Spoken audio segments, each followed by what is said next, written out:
Imagine this. Every country in the world is in debt. The United States alone carries a staggering $39 trillion, the highest level in its history. The European Union owes about $14 trillion, and Japan nearly $9 trillion. Even oil-rich nations like Saudi Arabia or export giants like Germany and China are trapped in this mountain of debt. But here's the intriguing question. If everyone is in debt, who exactly are they in debt to?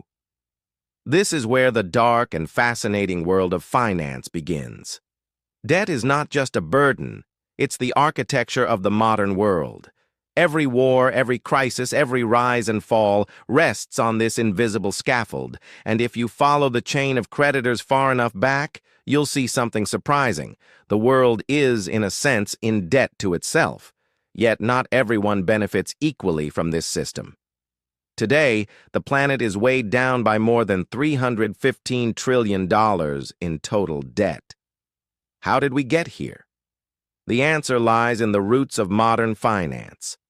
In 1694, England was at war with France, and its gold reserves had run dry. The king turned to merchants for help.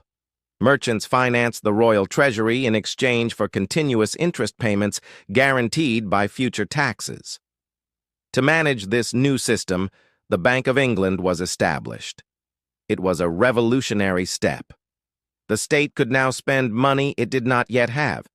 In return, creditors received something new, a promise. This was the birth of the government bond, the seed of the modern financial system. Over time, the system spread. France copied it, the Netherlands improved it, and the newly independent United States used it to finance its revolution and westward expansion. National debt was no longer a mark of failure. It became a measure of credibility. The ability to borrow became the ability to govern. Centuries passed, and debt became the world's largest export. The U.S. owes $38 trillion. Japan over $9 trillion, and global debt increases by roughly $1 trillion every 100 days. But who holds the other side of this debt? In the U.S., about half of the debt is held by American banks, pension funds, insurance companies, and the Federal Reserve. The remaining $9 trillion is held abroad by Japan, China, and European countries. In other words, America's largest creditor is, in fact, America itself. It's a loop.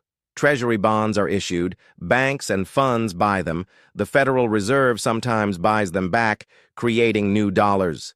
Taxes pay the interest, which flows back into American retirement funds. Debt is real, but the creditor is often just a reflection of the system.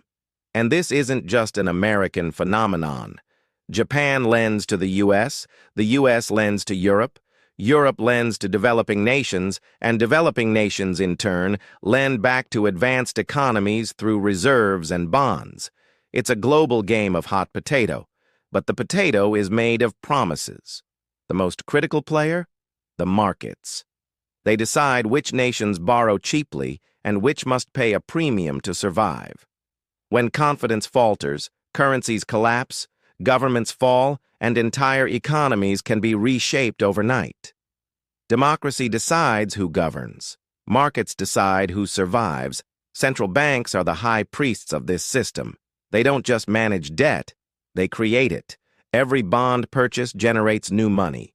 Every dollar in circulation represents a unit of debt. There is no debt-free money. The system relies on confidence. As long as investors believe governments will pay interest, even if the principal is never repaid, the machine keeps running. But when confidence breaks... Look at Greece in 2010. Debt became unpayable. Markets panicked, and the European Central Bank and IMF intervened with austerity measures, higher taxes, spending cuts, and rising unemployment. Argentina and Sri Lanka show similar cycles. In the 21st century, debt is not meant to be fully repaid. Governments do not plan to clear their debts. Interest is the real product. Stability is the rent. Debt is the heartbeat of capitalism. This is why, when politicians say, "We will pay down the national debt," they are selling an illusion. The goal is not to eliminate debt, but to keep the system sustainable, trustworthy, and attractive. As long as confidence remains, the numbers can stretch indefinitely, but confidence is not equally distributed. Debt flows between countries and social classes. Taxpayers and workers pay, while banks and funds profit.